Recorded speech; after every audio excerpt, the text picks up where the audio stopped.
Ẹ káàbọ̀ o ẹ̀yin ọmọ, ẹ káàbọ̀ sí ẹ̀kọ́ wa tèní.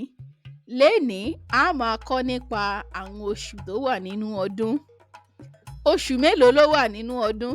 Oṣù méjìlá. Bẹ́ẹ̀ ni, oṣù méjìlá ló wà nínú ọdún kan. Ẹ jẹ́ ká lọ wo nǹkan tá à ń pe àwọn oṣù náà ní èdè Yorùbá. Ẹ̀yin ọmọ bí mo bá ṣe ń sọ, kẹ́yin náà máa sọ tẹ̀lé mi o. Kids, can you repeat after me as I say the names in Yoruba? Oṣù Ṣẹẹrẹ, Ṣẹẹrẹ, Ṣẹẹrẹ. Bẹ́ẹ̀ ni, Ṣẹẹrẹ. January, Ṣẹẹrẹ. Èrèlé, Èrèlé, oṣù Èrèlé. February, Èrèlé. Ẹrẹ́nà, Ẹrẹ́nà, Ẹrẹ́nà. March. Igbe, Igbe. April, Igbe, Igbe.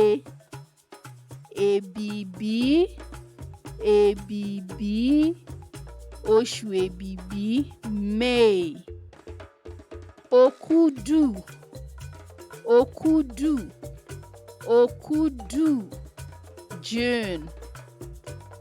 Agẹmọ, Agẹmọ. July. Agẹmọ, Agẹmọ. Ògún, Ògún. August, Ògún. August. Ọ̀wẹ́wẹ̀, Ọ̀wẹ́wẹ̀. September. Ọ̀wẹ́wẹ̀. Ọ̀wàrà, Ọ̀wàrà. October. Ọ̀wàrà. Bélú, Bélú. November. Bélú. November. Ọ̀pẹ, Ọ̀pẹ, Ọ̀pẹ. Ní báyìí ẹ̀yin ọmọ, ẹ jẹ́ ká wá fi àwọn oṣù wọ̀nyí kọrin. Olórin kan tá a máa ń fi wọ́n kọ, a fi máa ń rántí. Now kids, let's use the month of the year in Yoruba to sing a song. Ṣẹẹrẹ, Èrèlé, Ẹrẹ́nà, Igbe, Èbìbí, Òkúdù, Agẹmọ, Ògún, Ọ̀wẹ́wẹ̀, Ọ̀wàrà, Bélú, Ọ̀pẹ. Ẹ jẹ́ ká tún kọ lẹ́ẹ̀kan sí o. Ṣẹẹrẹ, Èrèlé, Ẹrẹ́nà, Igbe, Èbìbí, Òkúdù, Agẹmọ, Ògún, Ọ̀wẹ́wẹ̀, Ọ̀wàrà, Bélú, Ọ̀pẹ. Ẹ̀yin ọmọ, ṣẹ́yin náà kọ tẹ̀lé wa. Ó yá, ẹ jẹ́ ká tún kọ lẹ́ẹ̀kan sí i.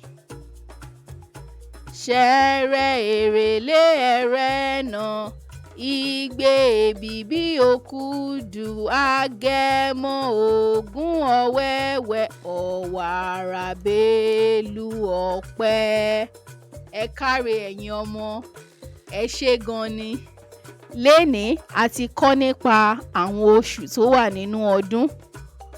Mo lérò pé ẹ̀yin náà ti mọ àwọn oṣù tó wà nínú ọdún báyìí. Ẹ tún lè tún wò ẹ̀yin ọmọ kẹ́ ẹ lè rántí àwọn oṣù tó wà nínú ọdún. Oṣù wo ni ọjọ́ ìbí tiẹ̀? Oṣù wo ni ọjọ́ ìbí rẹ ní èdè Yorùbá? Ṣé ẹ lè sọ fún wa nínú kọ́mẹ̀ǹtì nsàlẹ̀ oṣù tí ọjọ́ ìbí yín jẹ́? Ẹ ṣé gan ni o ẹ̀yin ọmọ, ó dàbọ̀ o.